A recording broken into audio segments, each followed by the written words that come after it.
Staffing chapter में हम लोग क्या क्या पढ़ते हैं? स्टाफिंग चैप्टर में हम लोग पढ़ते हैं स्टाफिंग का मीनिंग क्या है।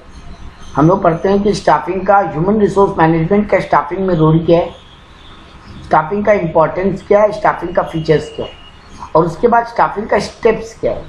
फिर उस स्टेप्स में से 3 स्टेप इंपॉर्टेंट टॉपिक बन जाता है। एक है रिक्रूटमेंट, एक है सिलेक्शन और एक है ट्रेनिंग एंड डेवलपमेंट। तो सबसे पहले स्टाफिंग के मीनिंग पे आते हैं। तो स्टाफिंग का मीनिंग क्या है? Hiring and developing people. तो हायर करना और डेवलप करना रिक्वायर्ड पर्सोनल्स को to fill in the various position in the organisation. हमारे यहाँ जो बहुत सारा पोजीशंस खाली है उनको फिल करने के लिए स्टाफ को जो हायर करना और डेवलप करना, यही है 2 पार्ट। हायरिंग का मतलब हो गया 3 काम। आपको कितना मैन पावर का रिक्वायरमेंट है वो पता करना, फिर उनको रिक्रूटमेंट यानी इंटरव्यू के लिए बुलाना, और फिर उनका इंटरव्यू लेकर उन्हें चूज करना यानी सिलेक्शन, और उसके बाद ट्रेनिंग एंड डेवलपिंग दूसरा पार्ट हो गया, उनको प्रमोशन देना और वो सब। तो सबसे पहले यानी right man for the right job आपको चूज करना है, दैट इज स्टाफिंग। तो स्टाफिंग का फीचर्स क्या है? ये पार्ट ऑफ द मैनेजमेंट है, क्योंकि जो स्टाफिंग करने वाले लोग बैठते हैं एचआर डिपार्टमेंट, वो पार्ट ऑफ द मैनेजमेंट होते हैं। उनका काम है रिजल्ट ओरिएंटेड और लोगों से काम कराना। परवेसिव है यानी हर लेवल पे आपको स्टाफ रखने का जरूरत है, टॉप मिडिल लोअर लेवल, अलग अलग डिपार्टमेंट बोलो, मार्केटिंग फाइनेंशियल प्रोडक्शन, सब डिपार्टमेंट में आपको स्टाफ का जरूरत है। कंसर्न विद पीपल, स्टाफिंग का मेन काम क्या है? लोगों को संभालना, लोगों को बुलाना इंटरव्यू के लिए, उनका डिटेल मेंटेन करना, उनको संभालना, उनका रिकॉर्ड्स मेंटेन करना, उनको मोटिवेट करना। वाइड स्कोप, स्टाफिंग में बहुत सारा काम है, इसका स्कोप बहुत वाइड है। यहाँ मेन काम है मैन पावर पता करना, फिर recruitment, selection, placement, training, transfer, promotion, appraisal, salary decide करना यानी कॉम्पनसेशन, ये सब काम स्टाफिंग के अंदर में आता है। ये मल्टीपल ऑब्जेक्टिव है। तुमको स्टाफ अपॉइंट करते हुए ध्यान रखना है कि तुम्हारे ऑर्गेनाइजेशन का भी रिसोर्स प्रॉपर्ली यूज हो, एम्प्लॉयज का भी डेवलपमेंट हो, उनका भी फायदा हो, वो भी सेटिस्फाइड रहे, एंड देश का भी फायदा हो, सोसाइटी का भी बेनिफिट हो, ये सब भी ध्यान रखना। तो ये इसका एक फीचर्स का पॉइंट है। नेक्स्ट टॉपिक है इंपॉर्टेंस ऑफ स्टाफिंग। अच्छा, एक कंटिन्यूअस है स्टाफिंग का काम, लगातार करते रहना पड़ता है। कभी कोई छोड़ के जाएगा, कभी कोई रिटायर होगा, कभी किसी का डेथ होगा, कभी बिजनेस का एक्सपेंशन होगा तो फिर नए लोग लगेंगे। स्टाफिंग का इंपॉर्टेंस क्या है? स्टाफिंग आपका लॉन्ग टर्म इम्प्लीकेशन, बिजनेस को लॉन्ग टर्म में काम आएगा, क्योंकि आप स्टाफ रखते हो लॉन्ग टर्म पर्पज के लिए। तो अगर अच्छा स्टाफ रखोगे, सही से चूज करके रखोगे, प्रॉपर स्टाफिंग करोगे तो आपका लॉन्ग टर्म में काम आएगा। स्टाफिंग के पीछे ह्यूज इन्वेस्टमेंट होता है, एम्प्लॉयज़ का सैलरी पे अच्छा खासा पेमेंट होता है, ट्रेनिंग डेवलपमेंट पे अच्छा खासा पेमेंट होता है। तो वो सब अगर आप फिर आपका स्टाफ छोड़ के भाग जाएगा तो फिर वही सब खर्चा करो। तो स्टाफिंग को इसलिए प्रॉपर्ली करो ताकि ह्यूज इन्वेस्टमेंट का कोई यूजफुलनेस हो सके और बार बार ये एक्सपेंडिचर ना है। मल्टीपल इफेक्ट है, अगर आपका एक डिपार्टमेंट स्टाफिंग खराब होगा तो आपके बाकी डिपार्टमेंट भी खराब होंगे। स्टाफ प्रॉपर नहीं होगा तो बिल्डिंग मशीन का प्रॉपर यूज नहीं करेगा, मशीनें जल्दी खराब हो सकती है अगर प्रॉपर स्टाफ नहीं हो तो, ट्रेंड स्टाफ नहीं हो तो। अकाउंट्स वगैरह ठीक से मेंटेन नहीं होगा अगर अकाउंटिंग डिपार्टमेंट में स्टाफ ठीक नहीं है, सेल प्रॉपर्ली नहीं होगा अगर मार्केटिंग डिपार्टमेंट में स्टाफ ठीक नहीं है, तो धीरे धीरे सब डिपार्टमेंट पे इम्पैक्ट पड़ेगा। और होलिस्टिक अप्रोच है, मतलब contribution of a person of an organisation depend not merely on capacity, उसके कैपेसिटी पे बात नहीं है, उसके मोटिवेशन का बात नहीं है, ऑर्गेनाइजेशन उसके कैसे बिहेव कर रहा है, उसको कैसे नरिश कर रहा है, उस पर भी डिपेंड करता है। यानी यहाँ पे होलिस्टिक अप्रोच है, सब कुछ आपको ध्यान में रखना पड़ेगा। सिर्फ एम्प्लॉय पे डिपेंडेंट नहीं है, मैनेजमेंट को भी ध्यान रखना पड़ेगा। अदर फंक्शंस क्या है स्टाफिंग के? स्टाफ एक प्रॉपर्ली आएगा तो आपका काम इफेक्टिवली होगा, एफिशिएंटली होगा, आप ठीक से कंट्रोल कर पाओगे, उनको ठीक से डायरेक्शन दे पाओगे। और आज के दुनिया में ग्लोबल बिजनेस होते हैं तो आपको नेशनल इंटरनेशनल सारे स्टाफ को मेंटेन करना होता है। तो अगर आप प्रॉपर्ली अपॉइंट नहीं करोगे तो आपको हर जगह संभालने में बड़ा दिक्कत आएगा। नेक्स्ट है staffing is a part of human resource management. Her company में एक एचआर डिपार्टमेंट होता है, उसका स्टाफिंग एक पार्ट है। तो यहाँ पे एचआर डिपार्टमेंट का फंक्शंस क्या लिखा है? यहाँ पे भी लिखा है following point reveal that staffing is part of human resource management. क्यों? क्योंकि ह्यूमन रिसोर्स मैनेजमेंट डिपार्टमेंट का ही काम है स्टाफ को अपॉइंट करना, उनका ही काम है उनको कंटिन्यूअसली उनके एफर्ट को ध्यान रखना, उनको अप्रेजल देना। एचआर डिपार्टमेंट का काम है कि अलग अलग लेवल ऑफ मैनेजमेंट पे स्टाफ कैसे रखना है, कौन स्टाफ कहाँ काम आएगा वो समझना, कितना क्वांटिटी में स्टाफ रखना है, कितने कम कितने ज़्यादा, ये भी ध्यान रखना है। ये सब एचआर डिपार्टमेंट, इसीलिए स्टाफिंग बहुत जरूरी है एचआर डिपार्टमेंट में। Next important, very very important question है स्टेप्स ऑफ स्टाफिंग। पहला स्टाफ है मैन पावर प्लानिंग। यहाँ पे 3 बात लिखना है आपको। आपके यहाँ पे कितना काम है ये पता करना, वर्क लोड पता करना, आपके यहाँ ऑलरेडी कितने स्टाफ हैं तो वर्क फोर्स पता करना, एंड देन दोनों को एनालाइज करके ये निकालना how much we staff we require more, how much staff we require more. तो ये 3 काम को बोलते हैं HR planning, human resource planning. Second step होगा रिक्रूटमेंट। माने उनको इंटरव्यू के लिए बुलाना, तो कहाँ से इंटरव्यू के लिए बुलाए, कैसे लोगों तक इंफॉर्मेशन पहुंचाए, कैसे उनको इंड्यूस या अट्रैक्ट करे कि आओ और हमारी कंपनी में अप्लाई करो जॉब के लिए, that is recruitment. Third step होगा सिलेक्शन। अब उनको इंटरव्यू लेके चूज करना कि कौन सा राइट कैंडिडेट है आपकी किस पोस्ट के लिए। नेक्स्ट स्टेप होगा प्लेसमेंट।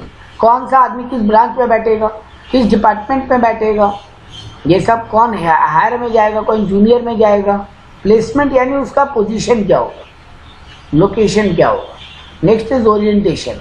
थ्योरेटिकली उसको इंट्रोड्यूस करवाना, फेमिलियर करवाना आपकी जॉब के साथ और लोगों के साथ। उसका काम क्या, उस काम से इंट्रोड्यूस करवाना, और वहाँ पे जो लोग हैं कौन से डिपार्टमेंट में कौन बैठता है, कौन सा डिपार्टमेंट कहाँ पर है, आपको क्या क्या काम करना है, किस प्रॉब्लम में आओ तो किस डिपार्टमेंट से बात करना है। थ्योरेटिकली समझाने को ओरिएंटेशन बोलते हैं। जैसे आप स्कूल में जब नया क्लास में जाते हो तो प्रिंसिपल आपके सारे टीचर से आपको इंट्रोड्यूस कराते हैं, कौन सा सब्जेक्ट पढ़ाएगा, प्रॉब्लम हो तो कौन आपका क्लास टीचर है, किससे बात करना है, यही सब हो गया ओरिएंटेशन, थ्योरेटिकली बताना। फिर ट्रेनिंग एंड डेवलपमेंट। अब स्टाफ को आप काम सिखाओगे। ट्रेनिंग मतलब क्या, जिस काम के लिए रख रहे हो वो काम सिखाना या वो काम के बारे में पूरा बताना प्रैक्टिकली। और डेवलपमेंट मतलब आपको सुपीरियर लेवल, अपर लेवल का भी काम बताना ताकि आपका ग्रोथ हो सके, आप भी सीनियर पोस्ट पे जा सके। अब इनमें ये जो हम लोग 3 पढ़े, इनमें से 3 स्टेप को मेन बना लिया। पहला है रिक्रूटमेंट, दूसरा पढ़ेंगे सिलेक्शन, तीसरा ट्रेनिंग और चैप्टर खत्म। रिक्रूटमेंट में क्या बात ध्यान देने लायक है, रिक्रूटमेंट का पहले मीनिंग क्या है, publishing the information and inducing the prospective candidate to apply for the job. आप अपनी कंपनी में जॉब वैकेंसी है ये पब्लिश करना, लोगों तक ये जानकारी पहुंचाना और उनको इंड्यूस करना, उन कैंडिडेट्स को जो आपके यहाँ जॉब करना चाहते हैं, प्रोस्पेक्टिव है, कि आओ और हमारे यहाँ इंटरव्यू। यही हो गया रिक्रूटमेंट। तो यहाँ पे रिक्रूटमेंट का सोर्सेज इंपॉर्टेंट है। सोर्स ऑफ रिक्रूटमेंट तो 2 सोर्स है, इंटरनल और एक्सटर्नल। इंटरनल मतलब जो आपके यहाँ ऑलरेडी काम कर रहे हैं उन्हीं का इंटरव्यू लेके वैकेंट पोस्ट को फिलअप करना। जैसे मान लो मेरे यहाँ 4 जूनियर मैनेजर काम कर रहे हैं, उनका इंटरव्यू लिया, उन्होंने से को सीनियर बना दिया। मेरे एक ब्रांच में 6 जूनियर मैनेजर हैं, मेरे को दूसरे ब्रांच में 2 जूनियर मैनेजर का दरकार है, तो इंटरव्यू लिया और उनको 2 को वहाँ ट्रांसफर कर दिया।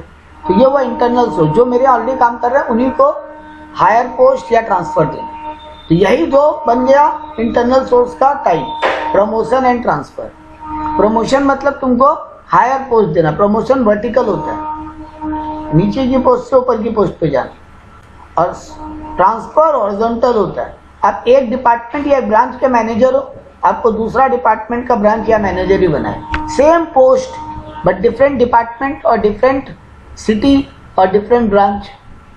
और वर्टिकल मतलब जूनियर पोस्ट से सीनियर पोस्ट पे जाना, ये वो इंटरनल सोर्स। एक्सटर्नल क्या क्या होगा आगे पढ़ेंगे, पहले इंटरनल का एडवांटेज डिसएडवांटेज पढ़ें।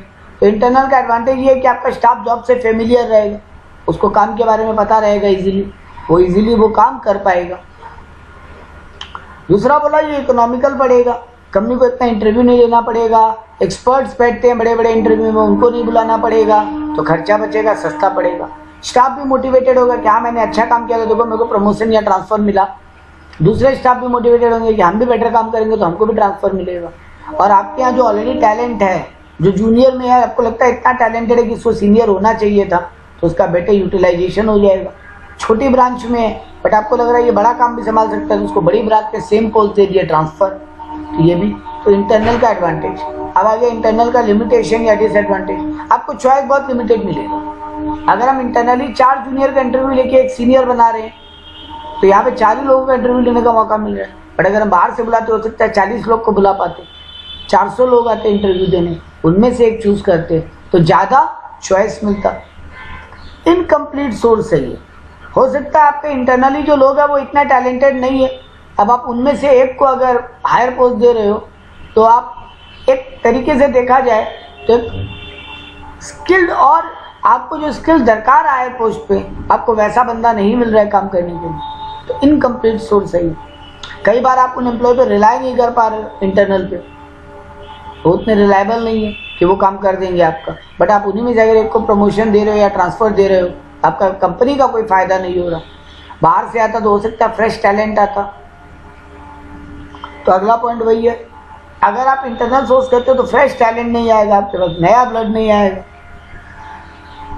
एंड लैक ऑफ कंपटीशन, कई बार एम्प्लॉय को लगता है हाँ हम ही में से किसी को प्रमोशन मिलेगा, तो ठीक है ना, उतना कंपटीशन नहीं है तो वो लोग लैकलस्टर हो जाते हैं। कन्फ्लिक्ट्स, तुमको प्रमोशन दिया तो दूसरा वाला बुरा मान सकता है, हाँ वो मैनेजर का चमचा है उसको प्रमोशन दिया हमको नहीं दिया, तो कन्फ्लिक्ट्स आ जाते हैं एम्प्लॉयज़ के बीच में, फिर वो लोग कोऑपरेट करके कोऑर्डिनेट करके काम नहीं करते। एक्सटर्नल सोर्स क्या क्या हुआ, पहला हुआ एडवर्टीजमेंट, तो पेपर में टीवी में एडवर्टीजमेंट देना। टीवी में आजकल नहीं देते, पहले देते थे, लेकिन बुक्स मैगजीन जर्नल न्यूज़पेपर में अभी भी देते हैं कि हमारे यहाँ जॉब वैकेंसी है, ये क्वालिफिकेशन लगेगा, अगर आप ये क्वालिफिकेशन पोजेस करते हो तो आप हमारे यहाँ इंटरव्यू देने आ जाओ। कब होगा इंटरव्यू वो भी इसमें लिख देते हैं। एम्प्लॉयमेंट एक्सचेंज और एक आगे टॉपिक पढ़ोगे प्लेसमेंट एजेंसी, ये दोनों एक ही टाइप है। एम्प्लॉयमेंट एक्सचेंज मतलब एक गवर्नमेंट का डिपार्टमेंट, आई रिपीट एक गवर्नमेंट का डिपार्टमेंट, जहाँ पे जो लोग जॉब ढूंढ रहे हैं वो अपना क्वालिफिकेशन एक्सपीरियंस वगैरह एक फॉर्म फिलअप करके दे आते हैं, CV वगैरह दे आते हैं। अब कंपनीज को अगर कैंडिडेट का रिक्वायर्ड है तो वो गवर्नमेंट की उस ऑर्गेनाइजेशन यानी एम्प्लॉयमेंट एक्सचेंज को बोलेगा कि आप हमको अगर आपके पास इस टाइप का स्किल या क्वालिफिकेशन वाला कोई बंदे का डिटेल है आप हमको दे दो, हम इंटरव्यू के लिए कॉल कर लेंगे। या कहीं पर वैकेंसी होगा तो गवर्नमेंट आपको इन्फॉर्म कर देगा वहाँ वैकेंसी चल रहा है, इंटरव्यू देने चले जाओ, तो ये डिपार्टमेंट आपको खबर कर देगा, ये गवर्नमेंट का डिपार्टमेंट है। सिमिलरली प्लेसमेंट एजेंसी क्या होता है, कुछ कंसल्टेंट होते हैं जिनका काम ही यही है लोगों को काम दिलाना, तो ये प्राइवेट ऑर्गेनाइजेशंस होते हैं, प्राइवेट एजेंसीज जिनका काम है लोगों को काम दिलाना। इनके पास बड़ी बड़ी कंपनी का कॉन्टैक्ट होगा, ये लोग वहाँ पता लगाएंगे वैकेंसी है क्या, तो आपको इंटरव्यू के लिए बोल देंगे, आपसे इसका एक फीस लेंगे, कंपनी से भी एक परसेंटेज ले सकते हैं, कई बार आपसे फीस नहीं भी लेते हैं, आपको बोलते हैं सैलरी का एक सर्टेन पार्ट दीजिएगा जब आपका जॉब लग जाए, इट डिपेंड्स। तो ये प्लेसमेंट एजेंसी हुआ। एक बीच में हम लोग छोड़े एजुकेशनल इंस्टीट्यूट यानी कैंपस रिक्रूटमेंट। आप लोग देखते हो बड़े बड़े कॉलेजेस में यूनिवर्सिटीज़ में कंपनीज आती है और जो लास्ट ईयर कैंडिडेट्स होते हैं उनका इंटरव्यू लेती है, फिर जब वो लोग एग्जाम पास कर जाते हैं तो उनको जॉब ऑफर करती है। तो ये होता है, जैसे आपने 3 इडियट में देखा था राजू रस्तोगी इंटरव्यू देने जाता है, वही हुआ एजुकेशनल इंस्टीट्यूट या कैंपस रिक्रूटमेंट। नेक्स्ट टॉपिक है कैजुअल कॉलर। पहले किन्हीं ने कंपनियों में जॉब के लिए अप्लाई किया था, तब उनको जॉब नहीं मिला था, तब जॉब वैकेंसी नहीं रहा, या इंटरव्यू देने आए थे बट सेलेक्ट नहीं हुए थे, अब कंपनी में दोबारा पोस्ट वैकेंसी हुआ है तो कंपनी वो सीरीज को रखता है और उनको फिर कॉल करके बोलता है कि हमारे यहाँ दोबारा रिक्रूटमेंट हो रहा है, अगर आप इंटरव्यू देना चाहते हैं, अगर खाली हैं तो आ जाइए, या कहीं पे जॉब कर रहे हैं लेकिन चेंज करना चाहते हैं तो भी आ जाइए। तो कैजुअली कॉल करके बोल रहे हैं हमारे यहाँ वैकेंसी आप आ जाओ, पुराने जो लोग अप्लाई किए थे उनको दोबारा। डायरेक्ट रिक्रूटमेंट, फैक्ट्री के गेट वगैरह पर नोटिस चिपका देना कि अभी हमारे यहाँ वॉक इन इंटरव्यू चल रहे हैं आ जाओ। ये सब जनरली लोअर लेवल के लिए होता है, लेबर क्लास के लिए, वो लोग घूमते रहते हैं, वो लोग देख लेते हैं कहीं बोर्ड लगा हुआ है तो लोग इंटरव्यू देने आ जाते हैं। नेक्स्ट है रिकमेंडेशन ऑफ प्रेजेंट एम्प्लॉय, जो तुम्हारे यहाँ ऑलरेडी काम कर रहा है उनको बोलते हो, तुम्हारे जान पहचान में तुम्हारा कोई भाई दोस्त रिलेटिव है बहन है, उसको बोलो इंटरव्यू देने आ जाए, अगर सिलेक्शन हुआ तो उसका यहाँ जॉब लग जाएगा। एग्जिस्टिंग एम्प्लॉय को बोलना कि तुम कोई को रिकमेंड कर दो। लेबर कॉन्ट्रैक्टर, तुम्हारे घर में कलर होता है, बिल्डिंग बनते हुए देखते हो, रिपेयरिंग का बड़ा बड़ा काम जब होता है तो एक कॉन्ट्रैक्टर होता है जिससे हम लोग कॉन्टैक्ट करते हैं, उसको बोलते हैं हमको 4 लेबर चाहिए या 10 लेबर चाहिए, तो उतना लेबर हमको प्रोवाइड कर देता है। उसके पास सारे लेबर्स का डिटेल होता है उस टाइप के काम करने वालों का, तो वो लेबर कॉन्ट्रैक्टर कहलाता है जो दूसरों को काम दिलवाता है। ये जनरली अनस्किल्ड या सेमी स्किल्ड लेबर के लिए होता है। इंटरनेट तो वही वेब पब्लिशिंग यानी naukri.com, timejob.com, इंडीड, आजकल एक और चला हुआ लिंक्डइन, तो उन सब पे कंपनीज अपना डिटेल डाल देती है, लोग वहाँ जाके सर्च करके इंटरव्यू के लिए अप्लाई कर देते हैं। तो इंटरनल का एडवांटेज डिसएडवांटेज क्या, एक्सटर्नल का एडवांटेज डिसएडवांटेज क्या है बेटा, जो इंटरनल का एडवांटेज था वो इसका डिसएडवांटेज हो जाएगा, जो इंटरनल का एडवांटेज था डिसएडवांटेज था वो इसका एडवांटेज हो जाएगा। जैसे वहाँ था लिमिटेड चॉइस तो यहाँ वाइडर चॉइस, वहाँ लिखा था कि फ्रेश टैलेंट नहीं मिलेगा तो बोलेगा यहाँ पे बहुत से लोग आएंगे इंटरव्यू देने तो फ्रेश टैलेंट मिलेगा, वाइडर चॉइस मतलब बहुत लोग मिलेंगे इंटरव्यू लेने के लिए। वहाँ बोला था कंपटीशन धीरे धीरे कम हो जाएगा, यहाँ लिखा हेल्दी कंपटीशन होगा, एम्प्लॉय डरेंगे इंटरनल भी, क्या बाहर से आ सकता है कोई भी, तो हम भी बेटर काम करें। और ये कंप्लीट सोर्स है, आपको बहुत सारे लोग मिलेंगे तो आपको प्रॉपरली बहुत सारे लोगों को चूज करने का मौका मिल जाएगा।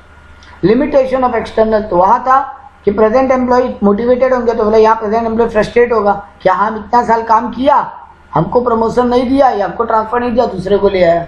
ये बहुत एक्सपेंसिव, आपको इंटरव्यू लेने के लिए बहुत सारे एक्सपर्ट हायर करने पड़ते हैं, इंटरव्यूज के लिए टेस्ट होता है बहुत सारा, तो उसके लिए पैसा खर्चा होता है, टाइम कंज्यूमिंग है, तुरंत चूज नहीं होगा, इंटरव्यू में कई बार टाइम लगता है।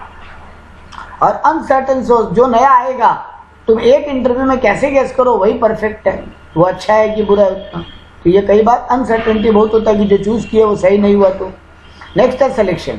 सिलेक्शन मतलब स्क्रीनिंग करना और चूजिंग करना, दो वर्ड याद कर सकते हो। स्क्रीनिंग करना माने उनको इंटरव्यू लेना, जांचना, उनसे बातचीत करना, उनसे पूछना, उनका टेस्ट लेना, एंड देन उनमें से एक कैंडिडेट को चूज करना, आइडेंटिफाई एंड चूज करना, यही हुआ सिलेक्शन। तो रिक्रूटमेंट एक पॉजिटिव फंक्शन बोलते हैं क्योंकि उसमें और लोगों को बुलाते हैं, जबकि सिलेक्शन एक नेगेटिव फंक्शन है क्योंकि यहाँ पे अपने छांट देते हैं, धीरे धीरे लोगों को हटाते जाते हैं और फिर फाइनल एक को चूज करते हैं। तो सिलेक्शन नेगेटिव प्रोसेस है और रिक्रूटमेंट पॉजिटिव फंक्शन है। देखो यहाँ पे डिफरेंस बिटवीन भी दिया है। यहाँ पे हम लोग सर्च करते हैं प्रोस्पेक्टिव कैंडिडेट को जो हमारे यहाँ इंटरव्यू देने आ सकते हैं रिक्रूटमेंट में, जबकि सिलेक्शन में जो इंटरव्यू देने आए उनमें से एक को चूज करते हैं। यहाँ पे पॉजिटिव नेचर है या नेगेटिव नेचर है, यहाँ बहुत लार्ज पूल ऑफ कैंडिडेट होगा, क्रिएट होगा, जबकि यहाँ पे एक जन चूज होगा यानी बाकी सब एलिमिनेट हो जाएंगे। तो इतना डिफरेंस बिटवीन बर्न है। ये सिलेक्शन के पहले होता है, ये रिक्रूटमेंट के बाद होता है। यहाँ पे आपको नंबर ऑफ कैंडिडेट बहुत सारे मिलेंगे, यहाँ पे number of candidate ultimately limited हो जाएगा जिनको आप चूज किए। तो ये उतना काम का नहीं था, दो तीन डिफरेंस बिटवीन याद रख सकते हैं। अब आता है steps of selection, very very very very important for your exam. Selection का स्टेप्स क्या है? तो पहला स्टेप है प्रीलिमिनरी इंटरव्यू। यहाँ पर आपको ना बेसिक क्वेश्चनिंग करेगा HR डिपार्टमेंट।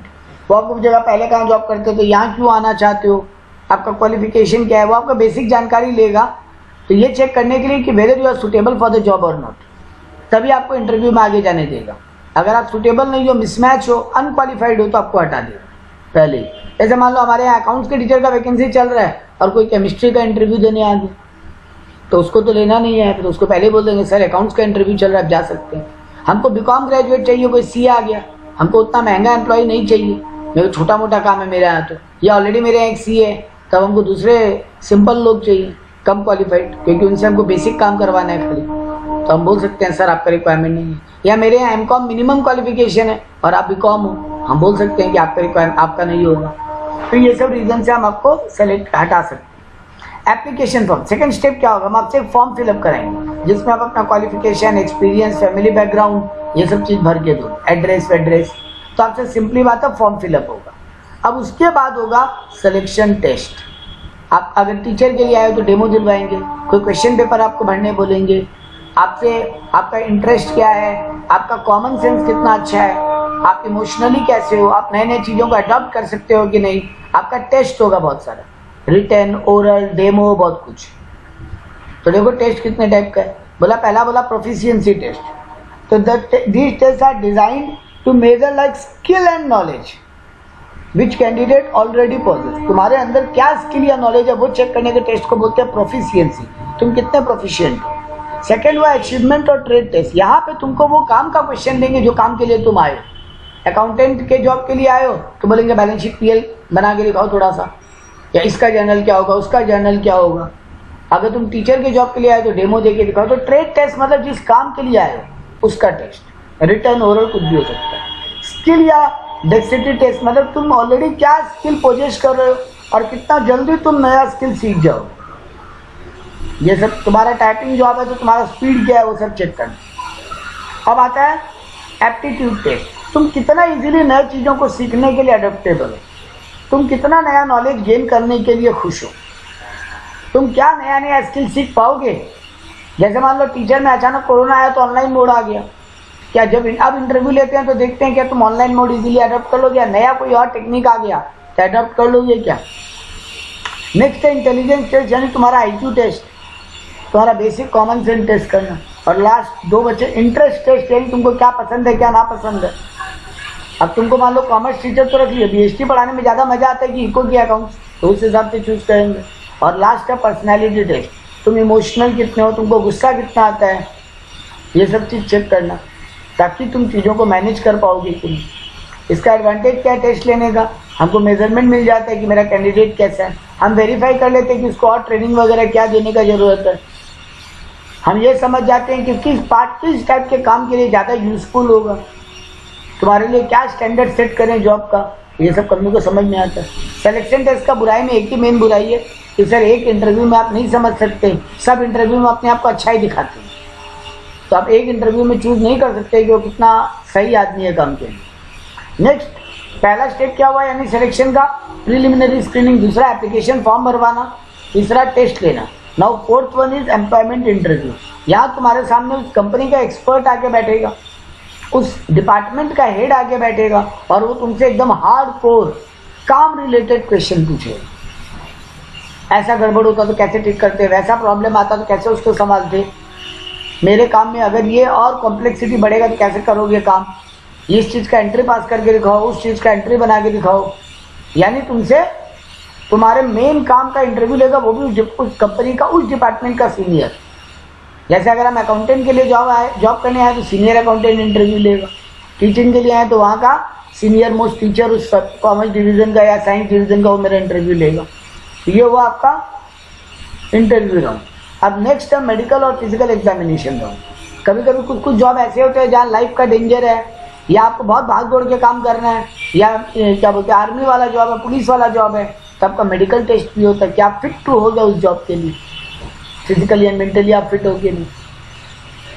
नेक्स्ट है रेफरेंस या बैकग्राउंड। कई बार क्या होता है कोई मनी रिलेटेड रिस्की जॉब है, तो आप पहले कोई क्रिमिनल एक्टिविटी में तो नहीं फंसे हुए हो, आपका बैकग्राउंड क्या है, आपका कोई बड़ा आदमी आपको जानता हो तो उसका रेफरेंस लेकर आओ ताकि कल को कुछ गड़बड़ करो तो आपको ढूंढ सकें। लास्ट है final approval and job offer. अब आपको कॉन्ट्रैक्ट साइन करेगा, एग्रीमेंट साइन करवाएगा और आपको जॉब लेटर मिल जाए, अपॉइंटमेंट लेटर मिल जाएगा। लास्ट टॉपिक है ट्रेनिंग। ट्रेनिंग का मतलब होता है जिस काम के लिए आए हो आप उस काम का नॉलेज एंड स्किल आपको थोड़ा बताना, क्योंकि हर ऑर्गेनाइजेशन में काम करने का तरीका थोड़ा अलग होता है। अब अकाउंट्स का एंट्री तो अकाउंट्स का एंट्री है, लेकिन हमारे यहाँ एंट्री पास करने का अलग कुछ प्रोसेस हो सकता है, तो आपको उसका ट्रेनिंग देना। तो हमारे यहाँ काम कैसा होता है वो आपको सिखाना practically, that is training. Training और एजुकेशन में क्या फ़र्क है? सर एजुकेशन में हम लोग प्रॉपर पढ़ाई करते हैं, बट ट्रेनिंग में उस स्किल के लिए केवल बात होता है, ये उतना काम का नहीं है, केवल डिफरेंस बिटवीन एक बार पढ़ सकते हैं। अब एक डिफरेंस है ट्रेनिंग एंड डेवलपमेंट में क्या फ़र्क है? तो ट्रेनिंग हुआ जिस काम के लिए तुम आए हो केवल वो काम का तुमको सिखाना, जबकि डेवलपमेंट मतलब हुआ तुमको फ्यूचर ओरिएंटेड रेडी करना। कल को अगर तुम जूनियर से सीनियर बनोगे तो सीनियर कैसे काम करता है वो सब सिखाना। तुमको अगर अकाउंटेंट का तुम जॉब के लिए, बट हमको लग रहा है तुम्हारे अंदर टैलेंट है तो तुमको टैली सिखाना, सैप सिखाना, सॉफ्टवेयर सिखाना, तुमको बोलना तुम MBA पढ़ लो या CA पढ़ लो, कंपनी तुमको मदद करेगा। तो तुम्हारा पर्सनल स्किल को डेवलप करना तुम्हारे फ्यूचर के लिए भी और कंपनी के फ्यूचर के लिए। तो प्रेजेंट जॉब में क्या लगेगा वो सिखाना इस training, but prepare employ for handling more responsible and challenging job in future. ये हो गया डेवलपमेंट। यहाँ पे तुमको टेक्निकल स्किल सिखाएंगे, बट यहाँ तुमको ह्यूमन स्किल, कंसेप्चुअल स्किल बहुत कुछ सिखाया जाएगा। यहाँ पे प्राइमरी नॉन मैनेजरियल पर्सन तुमको ट्रेनिंग देगा। ये नॉन मैनेजरियल पर्सन जॉब के लिए होता है ट्रेनिंग वगैरह, बट मैनेजरियल पोस्ट में तुम्हारा डेवलपमेंट का भी काम सिखाया जाता है।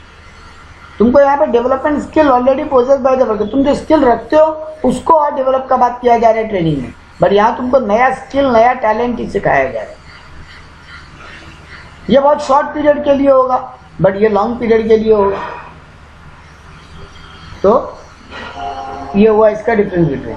अब आता है नीड फॉर ट्रेनिंग।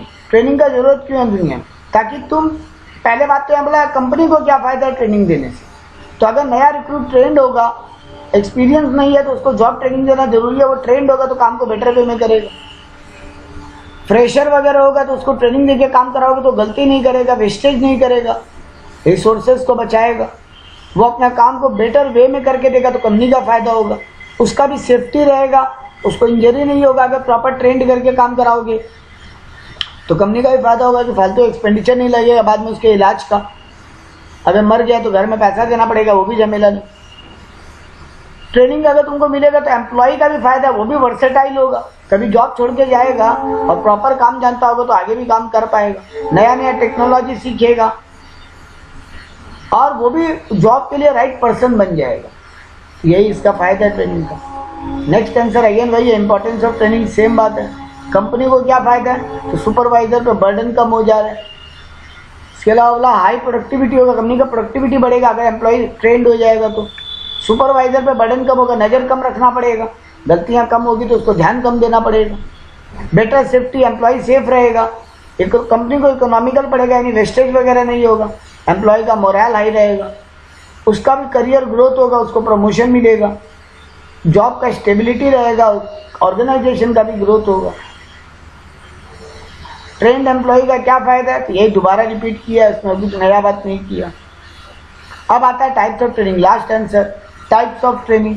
ट्रेनिंग कितने टाइप का, पहला बोला ओरिएंटेशन, तो तुमको थ्योरेटिकली काम और लोगों से मिलवाना, दैट इज ओरिएंटेशन। नेक्स्ट बोला जॉब ट्रेनिंग, माने तुम जिस काम के लिए आए हो वो काम हमारे यहाँ कैसे होता है और उसको बेटर वे में कैसे कर सकते हैं, मशीन वगैरह कैसे हैंडल करना है, ये सब सिखाना जॉब ट्रेनिंग हुआ।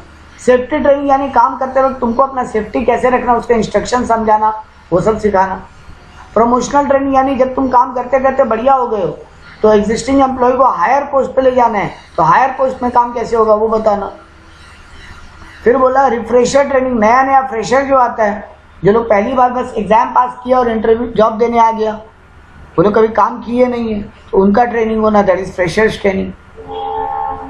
नया नया मेथड, नया नया टेक्निक सिखाने का। रेमेडियल ट्रेनिंग यानी कभी कोई गड़बड़ हो गया तो गड़बड़ को कैसे करेक्ट करना है, उसका ट्रेनिंग। ये हुआ चैप्टर स्टाफिंग।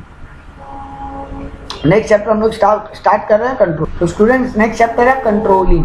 बड़ा चैप्टर नहीं है, बहुत छोटा चैप्टर है, 10 से 15 मिनट का। कंट्रोलिंग का मीनिंग, कंट्रोलिंग का नेचर, मीनिंग, नेचर, कंट्रोलिंग का इंपॉर्टेंस, कंट्रोलिंग का बुराई, प्लानिंग और कंट्रोलिंग में क्या रिश्ता है, और फिर कंट्रोलिंग का स्टेप्स, और चैप्टर खत्म। और एक छोटा सा टॉपिक आएगा स्पैन ऑफ मैनेजमेंट। तो पहले कंट्रोलिंग का मतलब पढ़ते हैं। कंट्रोलिंग का बड़ा सीधा मीनिंग है, तुम एक स्टैंडर्ड या टारगेट सेट करते हो अपना, अब एक्चुअल को तुम मेजरमेंट करो कि जो हुआ वो कैसा हुआ, अब उन दोनों में कितना का गैप आया, उस गैप का रीजन क्या है, और फिर एक्शन लेके उस गैप को ठीक करना ताकि वो फ्यूचर में नहीं हो। That is controlling. कंट्रोलिंग का मतलब है तुम पहले एक स्टैंडर्ड सेट करो, फिर एक्चुअल रिजल्ट को मेजर करो, अब दोनों को कंफर्मिटी करो कि कितना का गैप रहा, अब अगर वो गैप क्यों रहा वो पता करके उसको ठीक करो। देखो यहाँ पे लिखा भी ये रहा, measurement of accomplishment against the standard. तुम मेजर करते हो अकम्प्लिशमेंट को, मतलब जो हो गया उसको, किसके अगेंस्ट में, स्टैंडर्ड के मेजर में, और फिर गड़बड़ क्यों हुआ वो ढूंढ के उसका करेक्टिव एक्शन लेते हो कि डिविएशन क्यों आया, उसके लिए करेक्टिव एक्शन लेते हो कि फ्यूचर में फिर ये गड़बड़ नहीं। तो कंट्रोलिंग का फीचर्स क्या है, ये मैनेजमेंट का काम है, it is a function of management, part of management. Pervasive है यानी सब लेवल पे लगेगा controlling, top, middle, lower level, India, America में भी, छोटा बिजनेस, बड़ा बिजनेस, कंटिन्यूअस लगातार कंट्रोलिंग करते रहना पड़ेगा। एक बार ध्यान दोगे, दोबारा ध्यान नहीं, मेजरमेंट से एक्चुअल को चेक नहीं करोगे, हर बार तो कुछ ना कुछ एक्चुअल अलग ही आएगा, तो स्टैंडर्ड से उसको कंपेयर करके ठीक करना पड़ेगा।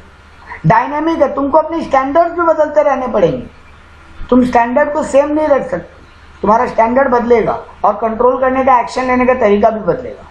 कंट्रोलिंग फॉरवर्ड लुकिंग है यानी फ्यूचर ओरिएंटेड बात करते हो इसमें, एक्शन ओरिएंटेड है, करेक्शन का बात करते हो यानी एक्शन लेने का बात कर रहे हो इसमें, यहाँ पे एक्चुअल को भी मेजरमेंट करते हो, और लास्ट बात है जो भी तुम्हारा टारगेट या गोल है उसको अकम्प्लिश करने के लिए ये सब काम होता है। अब कंट्रोलिंग का फायदा क्या है, तुम्हारा गोल आराम से अचीव होगा, तुम रिसोर्सेज को ऑप्टिममली यूज कर पाओगे अगर ठीक से ध्यान रख के काम करोगे, तुम पावर का बंटवारा ठीक से कर पाओगे अगर कंट्रोलिंग ठीक से करोगे, तुम आपस में कोऑर्डिनेट्स कर पाओगे, एक डिपार्टमेंट दूसरे डिपार्टमेंट से कोऑर्डिनेट कर पाएगा अगर कंट्रोलिंग ठीक है तो। एम्प्लॉय का भी मोरल हाई रहेगा कि हाँ आप पे कोई नजर रखता है, आपको ठीक से काम करना है।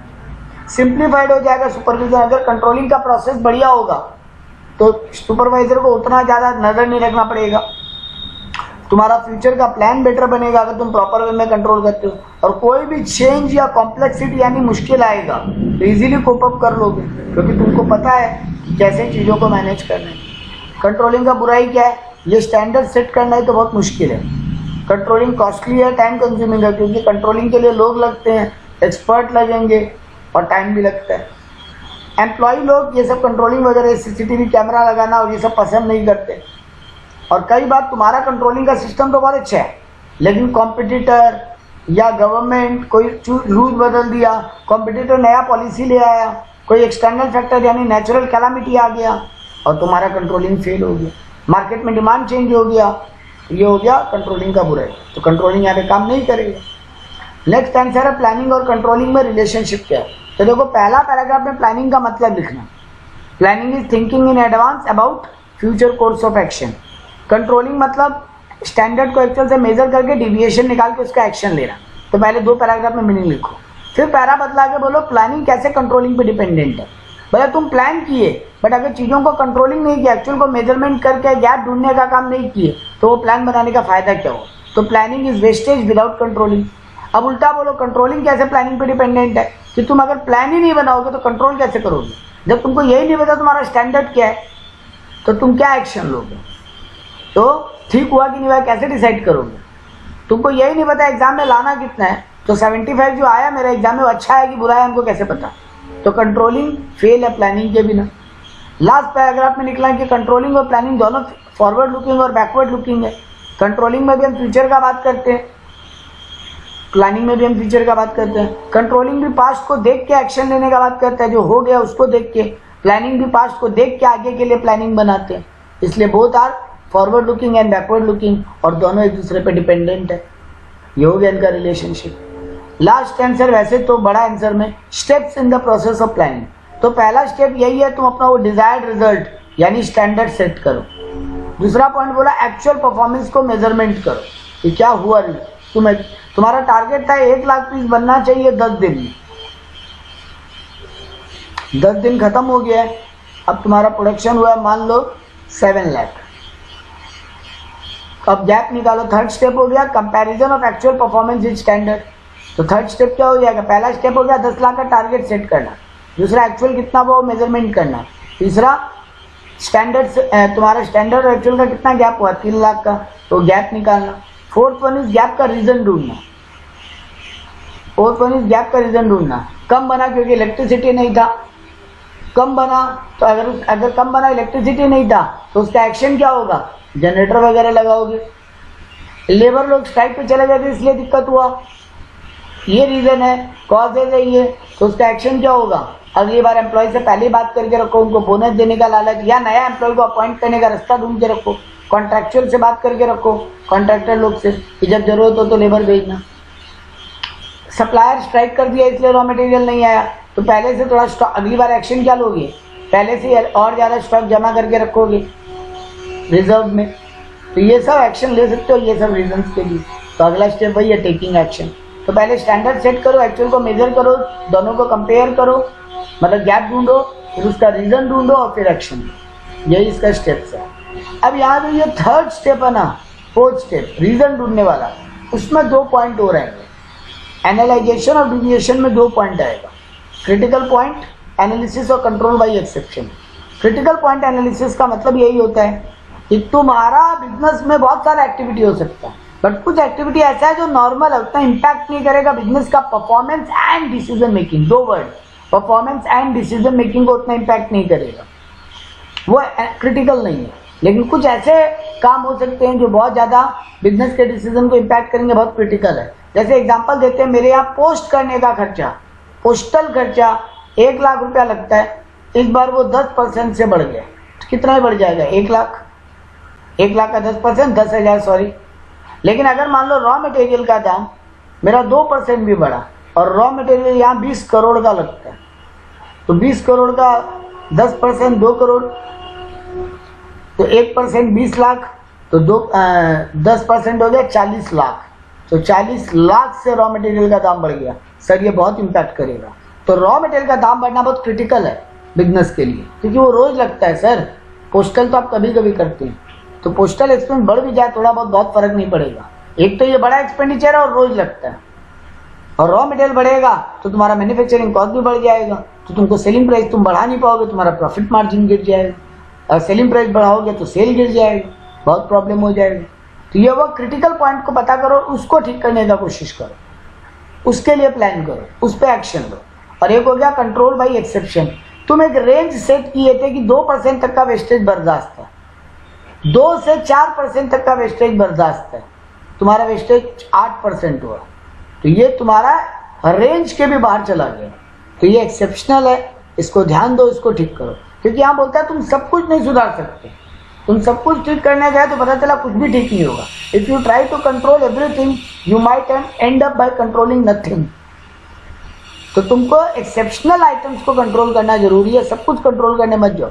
अब ये मान लो 2 लाख का सेल होना था, 1,98,000 का सेल हुआ, अरे ठीक है ना, 1,000 2,000 5,000 ऊपर नीचे हो सकता है, बट 2 लाख का सेल किए थे पिछले साल और इस साल 1,60,000 का सेल हुआ, 1,80,000 का सेल हुआ, सर बहुत गिरा सेल, तो ध्यान देना पड़ेगा ये गलती क्यों हुआ। तो तुम एक रेंज सेट करो या एक टारगेट सेट करो, उस टारगेट से थोड़ा मोड़ा डिविएशन हो फाइन, बहुत ज़्यादा डिविएशन हो यानी एक्सेप्शनल पॉइंट है, इसको ठीक करना जरूरी है। तो ये वो मैनेजमेंट बाई एक्सेप्शन। तो ये वो स्टेप्स, और एक स्टेप के अंदर 2 एक्स्ट्रा पॉइंट था, वो भी बात हो गया। नेक्स्ट टॉपिक वही मैनेजमेंट बाई एक्सेप्शन, हम पढ़ा दिया वही यही, एक लास्ट आंसर और चैप्टर खत्म। स्पैन ऑफ कंट्रोल या स्पैन ऑफ मैनेजमेंट जिसको बोलते हैं, एक सुपीरियर के अंदर कितने सबऑर्डिनेट काम करें तो कंपनी के लिए बेटर होगा, एक सुपीरियर के अंदर कितने सबऑर्डिनेट काम करें तो कंपनी के लिए बेटर होगा। How many subordinates should report directly to one manager, क्योंकि एक मैनेजर के अंदर में बड़ा टीम हो या छोटा टीम, वो बड़ा टीम को कंट्रोल कर पाएगा या छोटा टीम को, ये पॉइंट समझना बहुत जरूरी है। तो इसके रीजंस क्या है, उसके रीजंस ये हैं। कैसे कैसे डिटरमाइन करें कि एक मैनेजर के अंदर बड़ा टीम होगी छोटा, एक मैनेजर ज़्यादा लोगों को कंट्रोल कर पाएगा कि कम। तो बोल रहा है कैपेसिटी ऑफ द सुपीरियर, अगर तुम्हारा मैनेजर बहुत सुपीरियर है, उसके अंदर बहुत स्किल टैलेंट एक्सपीरियंस है, तो बड़ा टीम भी मैनेज कर लेगा, बड़ा टीम को भी कंट्रोल कर लेगा। लेकिन अगर उसके अंदर स्किल नहीं है उतना, वही फ्रेशर है अभी, कम एक्सपीरियंसड है, तो वो छोटा टीम हैंडल कर पाएगा, उसके अंदर छोटा टीम दो। एबिलिटी ऑफ द सबऑर्डिनेट, जिन सबऑर्डिनेट को मैनेजर कंट्रोल करेगा वो सबऑर्डिनेट बहुत स्किल टैलेंटेड है। एक सीए का टीम को हैंडल करना है, तो सीए तो ऑलरेडी सारे सीए हैं, तो बहुत पढ़े लिखे खुद ही कम कर लेंगे, तो बड़ा टीम भी मैनेज हो जाएगा। लेकिन एक मैनेजर है, उसके अंदर में सारे आर्टिकल्स हैं, अभी नए नए इंटर पास करके सेकंड स्टेप पास करके आए हैं, उनको उतना काम नहीं आता, तो सबऑर्डिनेट उतना स्किल्ड एफिशिएंट ट्रेंड नहीं है, तो फिर से छोटा टीम बनेगी। काम बहुत इजी है सर, बड़ा टीम बना दीजिए हो जाएगा कंट्रोल। काम बहुत कॉम्प्लेक्स है, बहुत मुश्किल है समझाना करवाना, तो फिर सर टीम छोटा रखिए। क्लैरिटी ऑफ प्लान, प्लान अगर सबको पूरी तरीके से क्लियर है तो बड़ा टीम भी हैंडल हो जाएगा, प्लान उतना क्लियर नहीं है तो सर टीम छोटा रखिए। डिग्री ऑफ सेंट्रलाइजेशन, मैनेजमेंट को लगता है सब कुछ सेंट्रलाइज्ड हो, एक जगह से कंट्रोल होना जरूरी है, तो फिर टीम बड़ा बनाना पड़ेगा, क्योंकि टॉप पर्सन तो एक ही होगा। लेकिन अगर आपको लगता है कि टीम का बंटवारा कर दो कोई दिक्कत नहीं है, बहुत सारे मैनेजर अपॉइंट कर दो कोई दिक्कत नहीं है, तो एक मैनेजर के अंडर में आप छोटा छोटा टीम बना सकते हैं। स्टाफ असिस्टेंस, आपको लगता है कि स्टाफ लोगों का बहुत हेल्प लगेगा, सुपरवाइजर को बहुत काम ध्यान देके करना होगा, तो फिर बड़ा टीम छोटा टीम रखो, वरना बड़ा टीम से भी काम हो जाएगा। लोकेशन ऑफ ऑपरेशन, तुम्हारा काम बहुत दूर दूर होता है, एक ऑफिस बेहाला में है, एक ऑफिस चंडीगढ़ में है, एक ऑफिस कर्नाटका में है, एक ऑफिस दिल्ली में है, तो फिर आपको अलग अलग मैनेजर भी रखना पड़ेगा, तो हर जगह टीम छोटा होगा। लेकिन सारा ऑफिस एक ही जगह है, एक ही बिल्डिंग में सारा ऑफिस है, तो 1 या 2 मैनेजर से भी काम हो जाएगा, तो फिर टीम बड़ा रहेगा। तो ये था इसका आंसर। तो ये था ये दोनों चैप्टर, कंट्रोलिंग और हम लोग इसके पहले पढ़े स्टाफिंग।